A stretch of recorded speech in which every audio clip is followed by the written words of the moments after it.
Hello students, this is Neeraj Gupta. In this video we will study about nature, features, characteristics of coordination. Basically coordination करता क्या है? सही मायने में coordination आप समझ चुके हो. ये वीडियो में नए कंसेप्ट बहुत कम होंगे और अगर आप ये वीडियो सुन रहे हो, देख रहे हो तो आपको रिपीटेशन जरूर फील होगी. I can not help it. मैं तो चाहता हूँ हर वीडियो में कुछ नया बताऊँ, बट यूजली कई बार बुक्स जो है ना कुछ कंसेप्ट्स को रिपीट भी मारती हैं, तो लेकिन ठीक है. अभी फीचर्स ऑफ कोऑर्डिनेशन की हम बात करें तो कोऑर्डिनेशन इंटीग्रेट्स ग्रुप एफर्ट. ये हम पहले भी अच्छे से डिस्कस कर चुके हैं. अलग अलग डिपार्टमेंट होते हैं कंपनी में, अलग अलग उनकी वर्किंग होती है, लेकिन उन सारी वर्किंग्स को चाहे वो आपस में रिलेटेड हैं या नहीं हैं, अल्टीमेटली एक कॉमन फोकस पे, कॉमन गोल पे लाना होता है जो कंपनी का गोल है. ये ना हो कि सब अपने हिसाब से काम कर रहे हैं और उनको ओवरऑल कंपनी से कोई मतलब ना. तो group efforts have to be integrated. That is the point. Then coordination ensures unity of action. काफी हद तक सिमिलर ही पॉइंट है. यूनिटी ऑफ एक्शंस, एक ही दिशा. They should be targeted towards, they should be focused. अब देखो ना बुक में भी यही फोकस्ड वर्ड दोबारा से यूज कर लिया. Towards achieving organisational goals. तो कहीं ना कहीं इन माय ओपिनियन बहुत ज्यादा फर्क नहीं है. फर्स्ट पॉइंट और सेकंड पॉइंट को मिक्स करके भी लिख सकते हैं. वैसे तो थ्योरी आजकल कमी आ रही है, केस स्टडीज बेस्ड क्वेश्चन आते हैं, लेकिन फिर भी आई मीन अगर थ्योरी में लिखना हो तो ये दोनों पॉइंट मोर और लेस एक ही दिशा में बात कर रहे हैं कि जो डिफरेंट डिपार्टमेंट्स हैं, डिफरेंट एक्टिविटीज हैं, they have to work in a coordinated way. Right. उनको जो कॉमन ऑर्गेनाइजेशनल गोल्स है उसके लिए काम करना है. It's a continuous process. वो तो है ही, कंटिन्यूस प्रोसेस तो है ही. आप सोच के देखो जो आपके प्रिंसिपल सर हैं, एक बार सारा सेट कर दे नहीं कि भाई यहाँ ये स्कूल के अंदर ये बच्चे, ये क्लासरूम्स होंगी, ये साइंस लैब, ये स्पोर्ट्स रूम, ये गार्ड रूम, ये स्टाफ रूम, और उसके बाद अपना चले जाएं छुट्टियों पे 2 महीने की कि भाई सब मैंने कर दिया सेट, तो चलता रहेगा स्कूल. तो बस अब आप समझ ही गए होंगे. So coordination is a continuous process. सारी चीजें सेट कर दो फिर हिल जाती हैं. हैरानी होती है नहीं. ये कुछ सिस्टम है भगवान का ही बनाया हुआ. मुझे तो लगता है कि ना ह्यूमंस के अंदर ये कॉमन कैरेक्टर है कि वो सीधा चलते ही नहीं है, और उनको प्यार से सीधा चलाना ही कोऑर्डिनेशन है. सबको कुछ ना कुछ होते होते ना सब कुछ ठीक होगा, फिर भी अचानक किसी का मुंह फूल जाएगा और मैं नहीं मानता, फिर उसको पकड़ के लाएंगे. नहीं, तू आ भैया, तू भी मान, सबकी बात मान, सब मिल के चलो, सब मिल के चलो, सब मिल के चलो.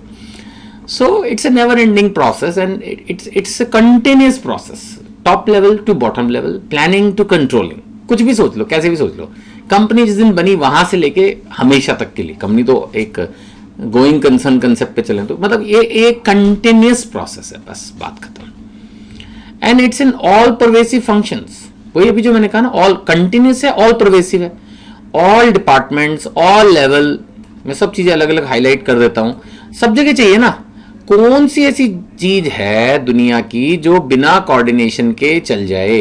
सो ऑल डिपार्टमेंट्स, ऑल लेवल्स, हर जगह चाहिए. सारी एक्टिविटीज में कोऑर्डिनेशन अगर ना हो तो कैसे काम चलेगा. नहीं. इवन आपके स्कूल की छुट्टी भी जो होती है ना, वो भी बड़े कोऑर्डिनेटेड वे में होती है.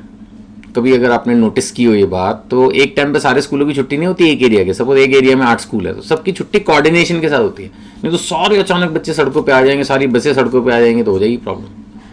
तो थोड़ा गैप रख के मैनेज किया जाता है, चाहे आपको पता चलता हो या ना पता चलता हो. हर चीज का एक कोऑर्डिनेशन करता है कोई ना कोई हायर सुपीरियर अथॉरिटी, तब चीजें कोऑर्डिनेटेड वे में चलती हैं. नहीं, एक ही स्पोर्ट्स रूम होता है कई बार, या स्पोर्ट्स आपके कंप्यूटर लैब है या साइंस लैब है, एक ही लैब से पूरे स्कूल के सारे बच्चे पढ़ लेते हैं. कैसे कोऑर्डिनेशन है कि पहले कौन आएगा, एक पूरी प्लानिंग है.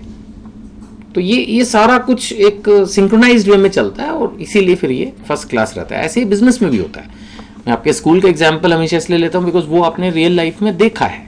कल को आप अपना बिजनेस करोगे या किसी बिजनेस में एज ए मैनेजर, डायरेक्टर, जो भी कुछ करोगे, तो ये ही चीज एक स्कूल एज एन ऑर्गेनाइजेशन को जब आप स्टडी करोगे तब आपको लगेगा कि हाँ अल्टीमेटली वो ही कंसेप्ट एक रेप्लिका के फॉर्म में आपको अपने बिजनेस में नजर आएगा. And coordination is the responsibility of all managers. बिल्कुल, चाहे टॉप लेवल मैनेजर है, चाहे मिडिल लेवल मैनेजर है, चाहे लो लेवल मैनेजर है, सबकी रिस्पॉन्सिबिलिटी है.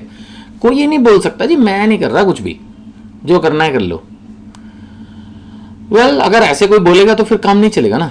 अभी मान लेते हैं आपके भी स्कूल में, मैं फिर स्कूल पे आ गया, कोई भी एक पर्टिकुलर डिपार्टमेंट, कोई भी मतलब कॉमर्स सेक्शन, साइंस सेक्शन, अगर वो कह नहीं जी हम तो अपने हिसाब से चलेंगे, हमें ओवरऑल स्कूल की एक्टिविटीज से कोई मतलब नहीं, माना स्कूल कह रहा है कि भी 26 जनवरी की परेड में हमें पार्टिसिपेट करना, तो फिर करना है, सबको करना है ना।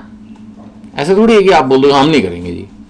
तो it is the responsibility of all the manager. ऐसे बिजनेस में भी नो वन कैन अवॉइड, ये लिखा है, no one can avoid this responsibility, it is a must.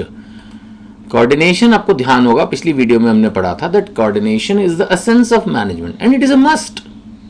It is not may, it's must, it's compulsory.